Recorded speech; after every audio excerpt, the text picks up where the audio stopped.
Hello दोस्तों, welcome to open academy. मैं गौरव पचौरी आप सभी का स्वागत करता हूं।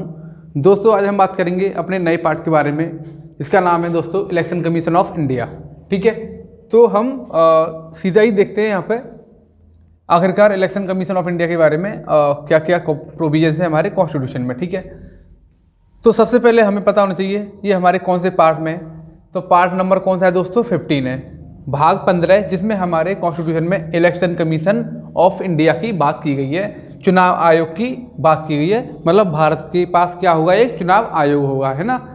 तो सबसे पहले दोस्तों यही सवाल होगा कि हमने चुनाव आयोग क्यों बनाया और इसका काम क्या है। तो भाई हमारे देश में जितने भी इलेक्शंस होते हैं उन सबको इलेक्शन को कंडक्ट कराना किसकी जिम्मेदारी है? चुनाव आयोग की जिम्मेदारी है। तो कौन कौन से चुनाव कराता है इलेक्शन कमीशन ऑफ इंडिया? ठीक है, तो ये किसके चुनाव कराता है? आपके मन में ये क्वेश्चन होगा। तो आंसर क्या है दोस्तों? लोकसभा के चुनाव कराता है ना। तो लोकसभा के जितने एमपी होते हैं उनके चुनाव कौन कराता है? Election commission of India. Rajya Sabha के सांसद हो, राष्ट्रपति हो, उपराष्ट्रपति हो, राज्य की विधानसभा, ये भी ध्यान रखना है, और राज्य की विधान परिषद। कुल मिला के दोस्तों इलेक्शन कमीशन ऑफ इंडिया है वो एक सेंट्रल गवर्नमेंट बॉडी है, ठीक है ना, जो पूरे देश के जितने भी तुम्हारे इलेक्शंस हैं वो कंडक्ट कराता है। लेकिन डिसेंट्रलाइज इलेक्शन को छोड़ के, ठीक है ना। लेकिन कौन कौन से कराता है? केंद्र सरकार के जितने भी तुम्हारे इलेक्शंस हैं, जैसे एमपी, एमएलए, एमएलसी, है ना। एमपी दोनों हो सकते हैं, लोकसभा और राज्यसभा दोनों की। साथ ही साथ प्रेसिडेंट, वाइस प्रेसिडेंट, जितने भी इलेक्शंस हैं वो सब कौन कंडक्ट कराता है? इलेक्शन कमीशन ऑफ इंडिया, ठीक है ना। तो हमें यही ध्यान रखना है, एमपी हमारे होंगे या तो वो लोकसभा के एमपी हो सकते हैं या फिर राज्यसभा के एमपी, ठीक है दोस्तों। स्टेट में भी, स्टेट में किसके इलेक्शन होते हैं? या तो एमएलए के होते हैं या फिर एमएलसी के होते हैं, ठीक है ना। इन दोनों की इलेक्शन कौन कराता है? इलेक्शन कमीशन ऑफ इंडिया, ठीक है ना। ये राज्य का जो निर्वाचन आयोग है वो नहीं कराता, ठीक है, ध्यान रखना है आपको। विधानसभा हो, विधानमंडल हो, सारे के सारे जो तुम्हारे इलेक्शंस हैं ये कंडक्ट कराता है। सर इसमें कितने मेंबर होते हैं? तो दोस्तों इसमें एक क्या होता है? मुख्य चुनाव आयुक्त। एक क्या होता है? मुख्य चुनाव आयुक्त। इसके साथ इसके जो अदर मेंबर भी वो कितने होते हैं? 2 होते हैं। 2 क्या होते हैं इनके? अन्य चुनाव आयुक्त। तो टोटल कितने लोग होते हैं दोस्तों? ये 3 लोग होते हैं। एक मुख्य चुनाव आयुक्त होता है, 2 इसकी सहायता के लिए अन्य आयुक्त होते हैं, ठीक है ना। और आगे सवाल यही होगा सर इसको अपॉइंटमेंट कौन करता है? इसकी नियुक्ति कौन करता है? तो इसकी नियुक्ति कौन करता है? राष्ट्रपति करता है। आपको ये ध्यान देना है, इसका कोई इलेक्शन नहीं होता है, इसके लिए कोई इलेक्शन का प्रोसीजर नहीं है, ये खुद एक अपॉइंटमेंट बॉडी है, ठीक है ना, ध्यान रखना आपको। इसकी नियुक्ति की गई है, ठीक है। सर इसका कार्यकाल कितना होता है इनके? तो इनका कार्यकाल दोस्तों होता है 6 वर्ष। तो कोई भी व्यक्ति अगर इलेक्शन कमीशन का चेयरमैन बनना चाहता है तो उसका जो मैक्सिमम टेन्योर होगा वो होगा 6 साल, ठीक है ना। और अधिकतम कितने साल तक? तो अधिकतम वो 65 वर्ष तक, मतलब उसके अपने पद पर रह सकता है। 65 वर्ष से ज़्यादा वो नहीं रह सकता, ठीक है, इतना आपको ध्यान देना है। तो अपॉइंटमेंट कौन करता है? इसका कार्यकाल कितना होता है? कार्यकाल 6 वर्ष होता है और मैक्सिमम वो 65 साल तक वहाँ पे अपने पोस्ट पर रह सकता है, ठीक है। सर इसको हटा कैसे सकते हैं? तो इसके हटाने की प्रक्रिया क्या है? इनकी रिमूवल प्रोसेस क्या है? तो हम इसे विशेष बहुमत द्वारा, मतलब पार्लियामेंट एक विशेष बहुमत पास करेगी, है ना, उसके द्वारा इनको हम हटा सकते हैं। तो यही क्वेश्चन आता है कि भाई इलेक्शन कमीशन ऑफ इंडिया के चेयरमैन है, उनको हटाने के लिए क्या राष्ट्रपति डायरेक्ट हटा सकता है? नहीं, उसके लिए पार्लियामेंट एक स्पेशल मेजॉरिटी पास करेगी, उससे तहत इसे अपन हटा सकते हैं, ठीक है ना। तो ध्यान रखना है यहाँ पे स्पेशल मेजॉरिटी। तो इसको विशेष बहुमत द्वारा हटाया जाता है। आपको ये बातें समझ में आई होंगी, उम्मीद करता हूँ। उसके बाद दोस्तों हम देखेंगे और क्या क्या काम होते हैं। तो सबसे पहले आपको ध्यान देना है, राष्ट्रपति प्रत्येक प्रदेश में जितने भी टेरिटरी है हमारे इंडिया में, है ना, 28 टेरिटरी हैं और तुम्हारी यूटी है 8, उन सबको क्या बोलेंगे? अपन प्रदेश बोलते हैं। मैं एक प्रादेशिक आयुक्त, ठीक है, तो राज्य लेवल का एक प्रादेशिक आयुक्त होता है, उनकी क्या करता है? नियुक्ति करता है, ताकि वो प्रत्येक टेरिटरी में, प्रत्येक स्टेट में अपने जो इलेक्शन कंडक्ट कराना है तो उसको कैसे रूल एंड रेगुलेट करना है, कैसे कंडक्ट कराना, ये सारे के सारे डिसिप्लिन है ना, रूल एंड रेगुलेशंस को वहाँ पे एक्टिवेट कर पाए, ठीक है।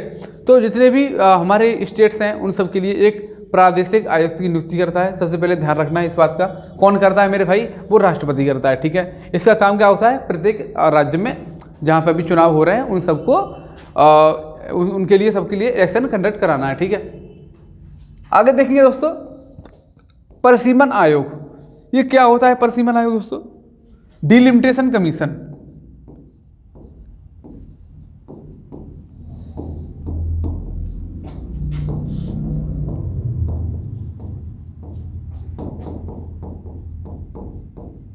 ये क्या होता है दोस्तों, डिलिमिटेशन कमीशन।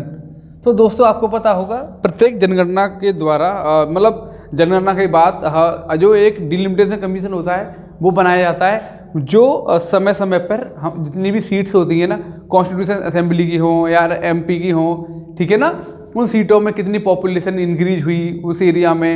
अगर मान लो पॉपुलेशन इंक्रीज होती है तो कहीं ना कहीं सीटों का क्या होगा, सीट बढ़ाना पड़ेगा सीटों को, है ना। तो डिलिमिटेशन कमीशन का काम यही होता है कि भाई कितने पॉपुलेशन बढ़ी उसके आधार पर, तो परिसीमन आयोग के अधिनियम के आधार पर निर्वाचन क्षेत्र के भूभाग का क्या करना है, निर्धारण करना है कि भाई कोई भी एरिया पर्टिकुलर एरिया है, क्या उस कॉन्स्टिट्यूशन असेंबली की या कॉन्स्टिट्यूशन एरिया को अपन को उसका एरिया बढ़ाना चाहिए, कम करना चाहिए, उसमें कितनी पॉपुलेशन इंक्रीज हुई, कम हुई, इस बात का पूरा डेटा होता है। फिर वो देखते हैं कि भाई यहाँ पे सीट बढ़ाने की ज़रूरत है या नहीं है ना। तो सीटों का कम होना ज़्यादा होना ये कौन डिसाइड करता है, डिलिमिटेशन कमीशन, परिसीमन आयोग, है ना। समय समय पे ये चेंजेस करते रहते हैं, ठीक है। अब भी आपको पता है 2026 तक हमने बोल रखा है कि हमारे जितने भी एमपी है, एमएलए, मतलब भारत में जितनी भी सीट्स हैं ना वो कैसी हैं, फिक्स हैं 2026 के बाद। 2026 के बाद एक डिलिमिटेशन कमीशन आएगा और वो डिसाइड करेगा कि फ्यूचर में और कितनी मतलब सीट्स बढ़ सकती हैं। तभी तो न्यू पार्लियामेंट बना हुआ है दोस्तों, आपको पता है, तभी तो उसमें हमेशा अभी न्यू पार्लियामेंट में सीट्स ज़्यादा मतलब बनाई गई हैं, क्योंकि भविष्य में एमपी की संख्या बढ़ेगी, ठीक है। तो ये काम कौन करता है, डिलिमिटेशन कमीशन करता है, आप समझ चुके होंगे, ठीक है ना। निर्वाचन सूची तैयार कौन करता है, तो भैया वो जो इलेक्शन की लिस्ट है ना वो कौन तैयार करता है, इलेक्शन कमीशन। कौन करता है, इलेक्शन कमीशन। और मतदाता पंजीकरण, जो वोटर होता है, वोटर का रजिस्ट्रेशन होता है, वो कौन करता है, इलेक्शन कमीशन करता है।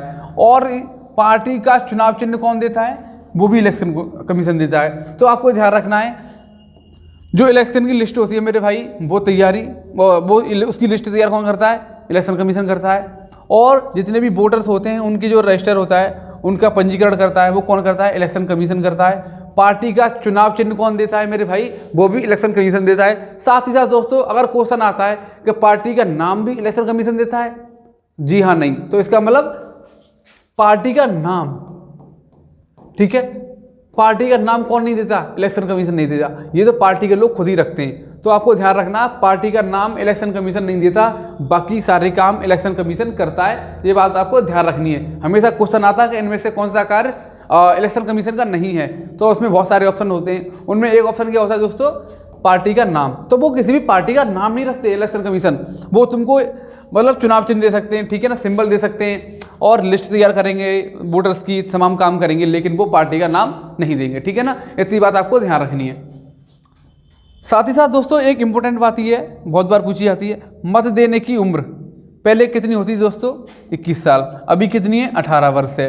तो इसके लिए संसद कोई कानून लेके आई होगी, तो उस कानून का कब लेके आई थी, तो वो 61वां संविधान संशोधन अधिनियम, कौन से नंबर का, 61st कॉन्स्टिट्यूशन अमेंडमेंट एक्ट 1988। आपको ये ध्यान रखना है। 1988 में क्या लेके आए थे, ये एक एक्ट लेके आए थे जिसमें जो 21 एज थी ना वोट डालने की, वो एज कितनी कर दी, 18 कर दी, इतना ध्यान रखना है। तो 21 से 18 उम्र कब की गई मेरे भाई, 61वें संविधान संशोधन द्वारा। ये बात आपको ध्यान रखनी है, 61वें संविधान संशोधन द्वारा की गई थी, ठीक है ना। और टाइम भी याद रखना है 1988, ठीक है। तो बेसिक बातें हैं दोस्तों, इलेक्शन कमीशन के काम क्या होते हैं, ये इतनी इन्फॉर्मेशन आपको चाहिए, ठीक है ना, किसी भी एग्जाम के लिए। और 18 से 61 जो तुम्हारी 21 से 18 की बात करते हैं ना, वो 61वें संविधान संशोधन द्वारा करते हैं, ठीक है ना। क्यों, इससे क्या होगा दोस्तों, कहीं ना कहीं हम और ज़्यादा चीज़ों को पॉलिटाइज करेंगे और ज़्यादा हम डेमोक्रेट बनने की तरफ जाएंगे, क्योंकि जितने एज कम होगी उतने ही जो पब्लिक होगी, जो पॉपुलेशन होगी, ज़्यादा से ज़्यादा वोट कर पाएगी। तो इससे मेरे भाई क्या होगा, हम और ज़्यादा डेमोक्रेटिक होने की तरफ जा सकते हैं। इसके पास बहुत सारे रीजन भी थे, ठीक है ना। बस आपको ये रखना है ध्यान कि भाई 21 से 18 कब की गई, तो 61 में संविधान संशोधन द्वारा, ठीक है। इतनी बात ध्यान रखनी है दोस्तों। कुछ आर्टिकल्स भी इससे रिलेटेड, तो आर्टिकल आप देख सकते हैं, आर्टिकल सीधे पूछे जाते हैं, कभी कभी मैच द फॉलोइंग में पूछे जाते हैं कि भाई इलेक्शन कमीशन कौन से आर्टिकल में, तो इलेक्शन कमीशन कौन से आर्टिकल में, आर्टिकल नंबर 324 में, ये बात आपको ध्यान रखनी है, कौन से में, 324 में, ठीक है। उसके बाद दोस्तों 324 के बाद 325, यहाँ क्या लिखा हुआ है, निर्वाचन नामावली, जिसमें धर्म, जाति, मूल वंश, लिंग, जन्म स्थान के आधार पर हम कोई क्या नहीं करेंगे, भेदभाव नहीं करेंगे। मतलब ऐसा नहीं होगा कोई व्यक्ति गरीब है, अमीर है, छोटा है, बड़ा है, ठीक है। जो भी क्राइटेरिया रखे गए हैं इलेक्शन कमीशन द्वारा वोट डालने के, तो मेरे भाई हम अपन भारत की टेरिटरी में और हमने 18 साल एज पूरी कर रखी है, तो हमें वोट डालने का अधिकार है। हम गरीब, अमीर, लड़का, लड़की, बाइसेक्सुअल कोई भी हो सकता है, ठीक है ना, कोई भी LGBT कम्युनिटी हो सकती है, लेकिन सबको क्या है, राइट, मतलब वोट डालने का अधिकार है। इसके आधार पर कोई भेदभाव नहीं करेंगे, है ना। हम बस अपनी टेरिटरी के, इंडिया के अगर सिटीजन हैं तो, ठीक है, और इनके मतलब कोई भेदभाव नहीं करना है, धर्म, जाति, मूल वंश, लिंग, जन्म स्थान, कोई भेदभाव नहीं करेंगे, ठीक है। उसके बाद दोस्तों एक क्वेश्चन आता है एडल्ट फ्रेंचाइजी वोटिंग, ठीक है। ये क्वेश्चन बहुत बार पूछा गया है। आर्टिकल नंबर 326, मतलब हमें जो वयस्क मताधिकार है ना, वो कौन से आर्टिकल में है, तो एडल्ट फ्रेंचाइजी जो है तुम्हारा वो कौन सा है, आर्टिकल नंबर 326 में। तो क्वेश्चन आता है वयस्क मताधिकार कौन से आर्टिकल में, आर्टिकल नंबर 326, आपको ये ध्यान रखना है, ठीक है। 324 में क्या है, इलेक्शन कमीशन ऑफ इंडिया, 326 में क्या है, वयस्क मताधिकार, ठीक है ना, एडल्ट।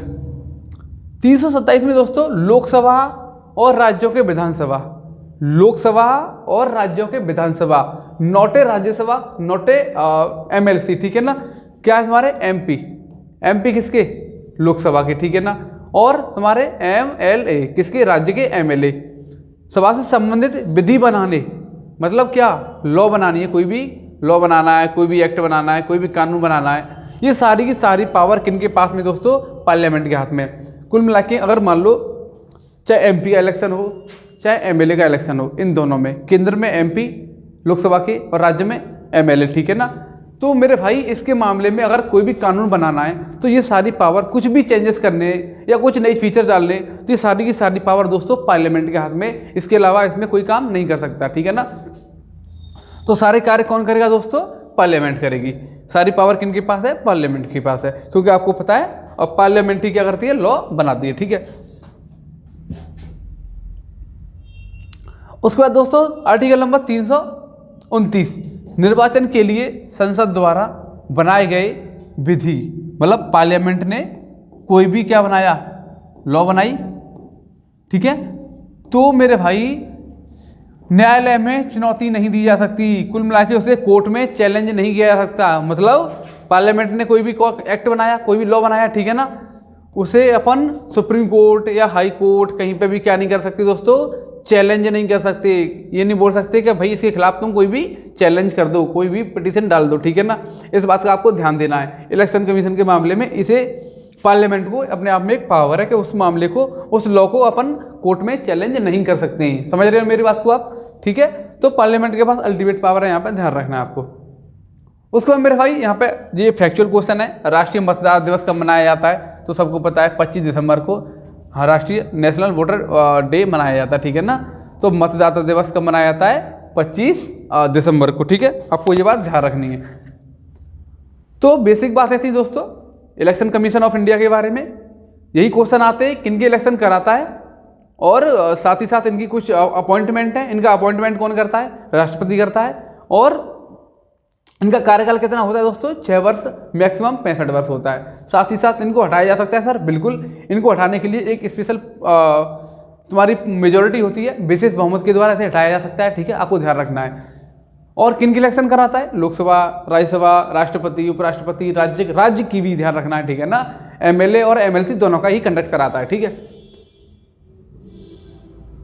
उसके बाद ये बात अपन को ध्यान रखनी है। और इलेक्शन कमीशन के काम क्या होते हैं, राष्ट्रपति प्रत्येक राज्य के लिए एक क्या करता है, प्रादेशिक आयुक्त, मतलब हर एक राज्य में अगर इलेक्शन होना है तो वहां के लिए एक अपॉइंटमेंट बॉडी तैयार करता है, ठीक है। साथ ही साथ दोस्तों परिसीमन आयोग का ध्यान रखना है। परिसीमन आयोग किससे संबंधित है, डिलिमिटेशन कमीशन का। भाई वो समय समय पर सेंसस कराता है, जनगणना कराता है, और वो ये देखता है कि अब कितनी सीटें कम होनी है, ज़्यादा होनी है ना। तो पूरा का पूरा निर्वाचन क्षेत्र को कौन डिसाइड करता है?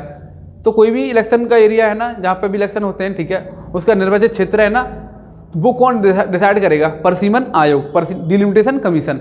और बाकी रजिस्ट्रेशन कराना, लिस्ट तैयार करना, पार्टी का चुनाव चिन्ह देना, ये काम किनके हैं? इलेक्शन कमीशन ऑफ इंडिया के हैं, ठीक है ना। साथ ही साथ ये क्या नहीं कर सकते दोस्तों? ये पार्टी का नाम नहीं दे सकते, ठीक है ना। ये नाम नहीं दे सकते, ध्यान रखना है आपको। नाम तो पार्टी खुद ही तय करेगी।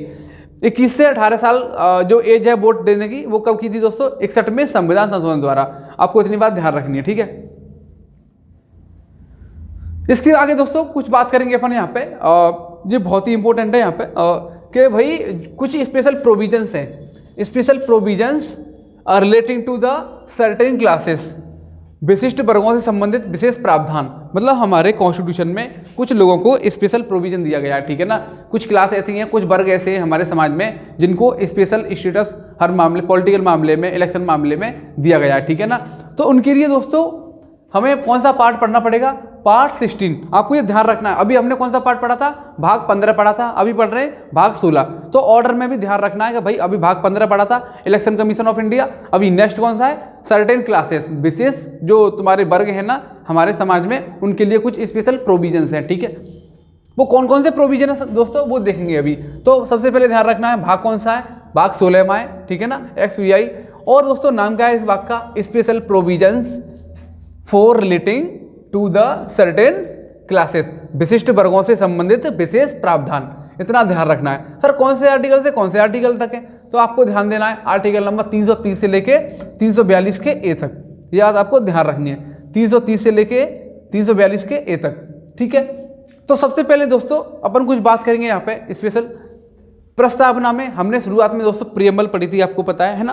तो हमारी जो कॉन्स्टिट्यूशन की स्टार्टिंग होती है वो प्रियम्बल से होती है, आपको पता है ना।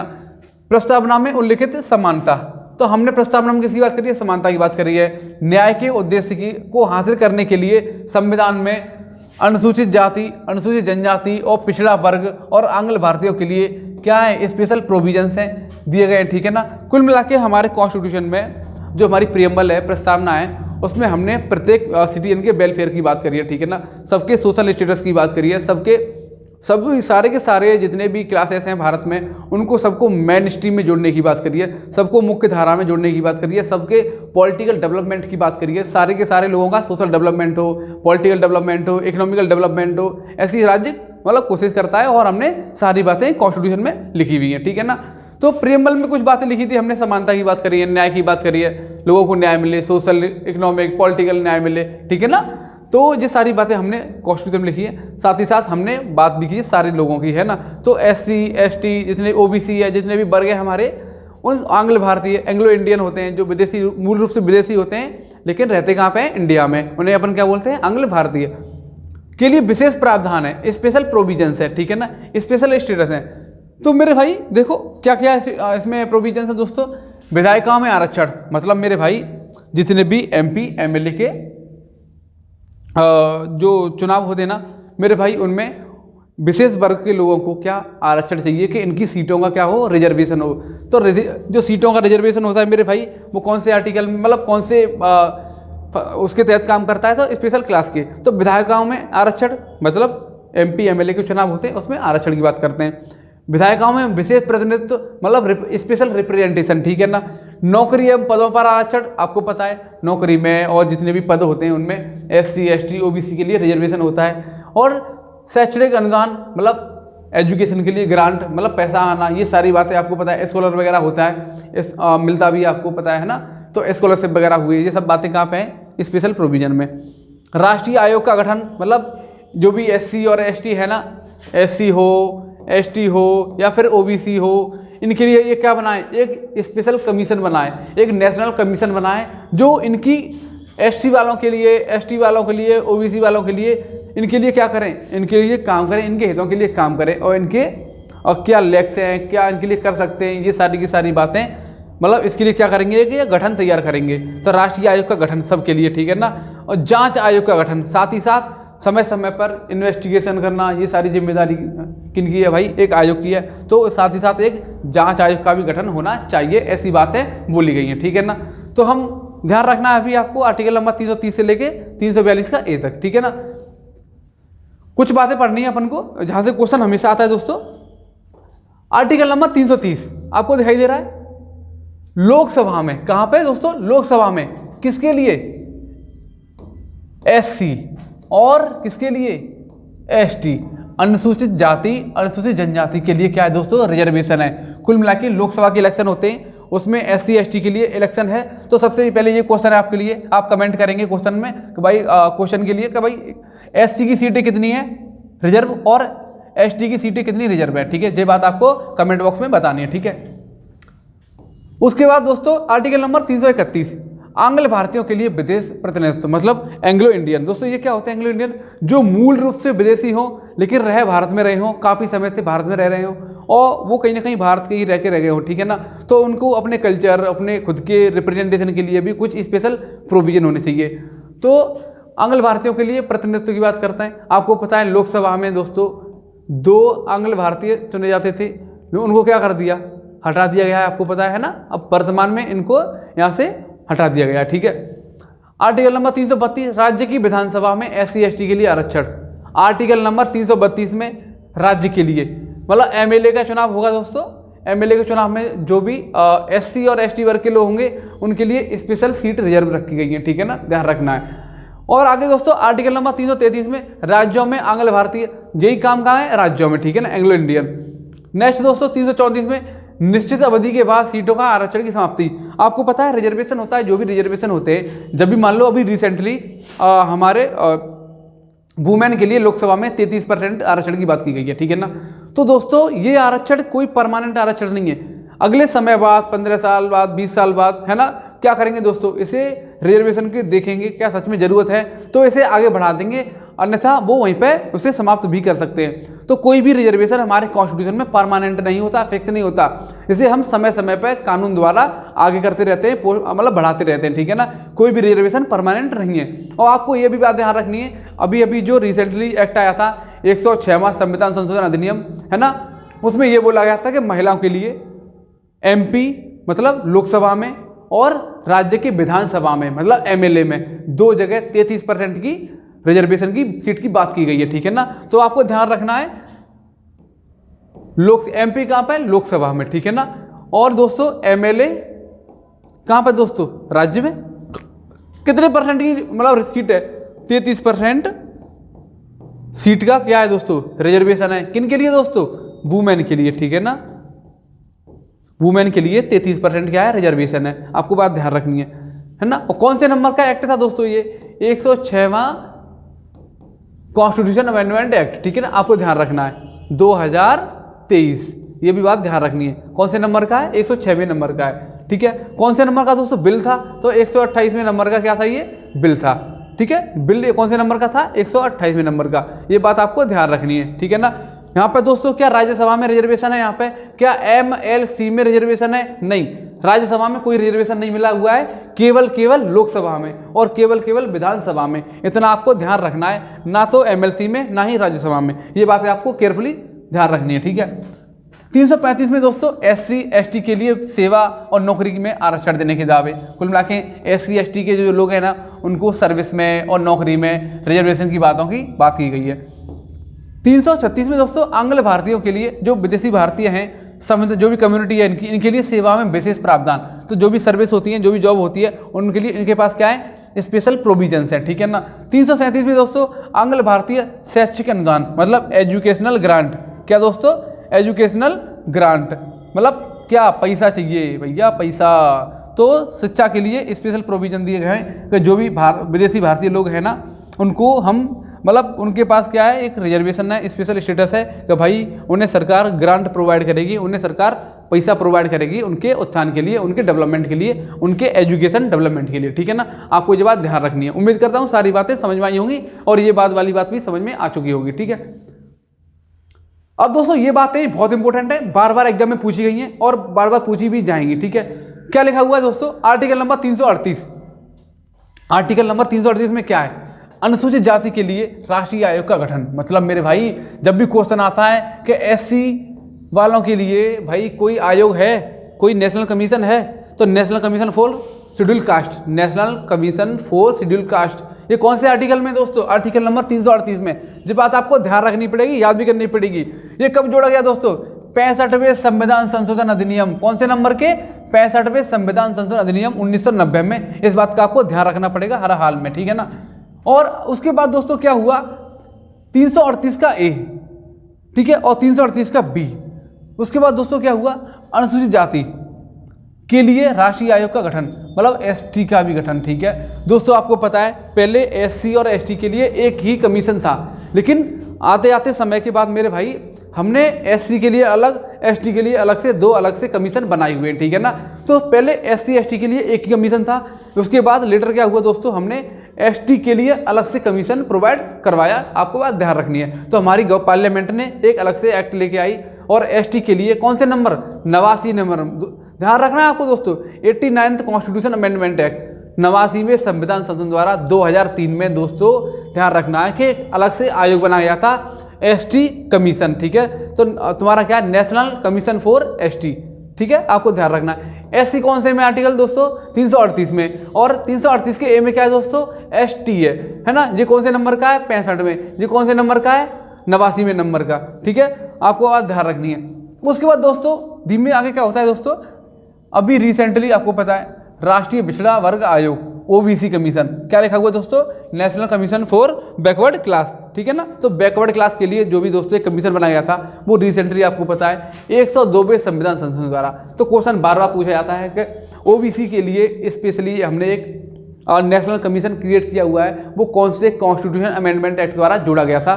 तो मेरे भाई 102 में, कौन से नंबर का है? 102, है ना। तो 102 में संविधान संशोधन द्वारा 2018 की बात है, रिसेंटली बात है। कौन पीएम होंगे आपको पता है? तो नरेंद्र मोदी यहाँ पे पीएम होंगे, आपको ध्यान रखना है। ये भी क्वेश्चन आया था आजकल, मतलब ये किसके समय पे ऐसा हुआ था, ठीक है ना।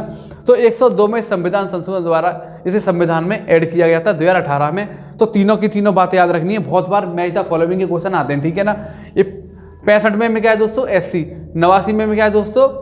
एसटी, और 102 में क्या है दोस्तों? ओबीसी, और 338 का ए, सॉरी 338 का ए, 338 का बी, तीनों ही एक क्रम से आपको याद रखने पड़ेंगे, ठीक है।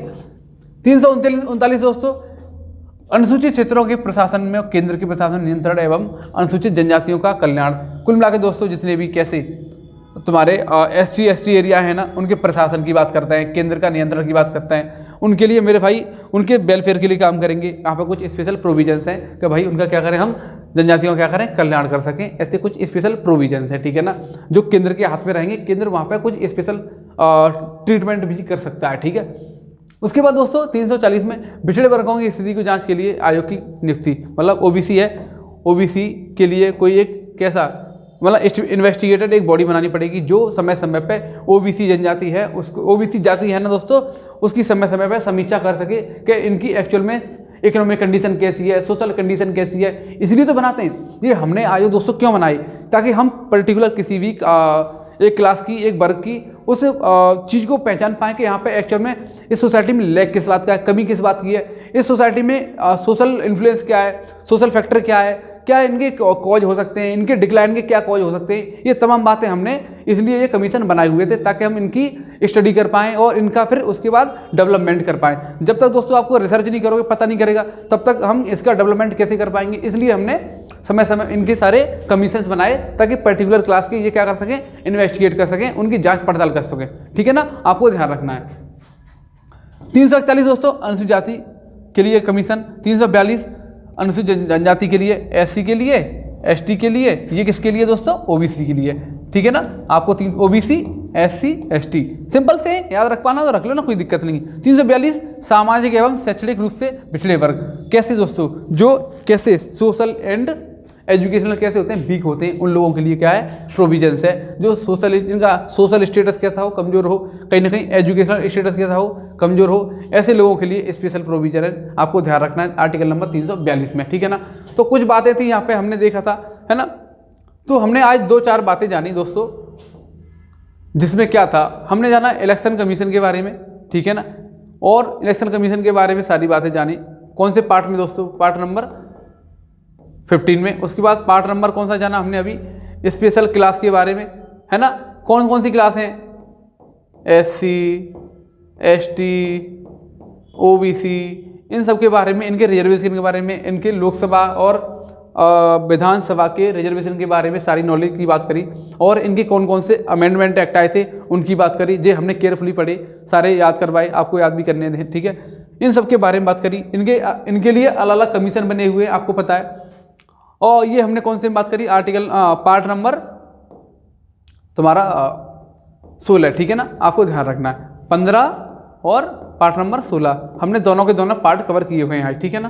तो उम्मीद करता हूं दोस्तों आपको सारी बातें समझ में आई होंगी, और आपको क्या करना है, हमारे टेलीग्राम पर जाना है, वहाँ पे सारी की सारी PDF पड़ी हुई है, वहाँ से डाउनलोड करना है और केयरफुली से पढ़ भी लेना है, नोट्स भी बना सकते हो, ठीक है। Thank you so much.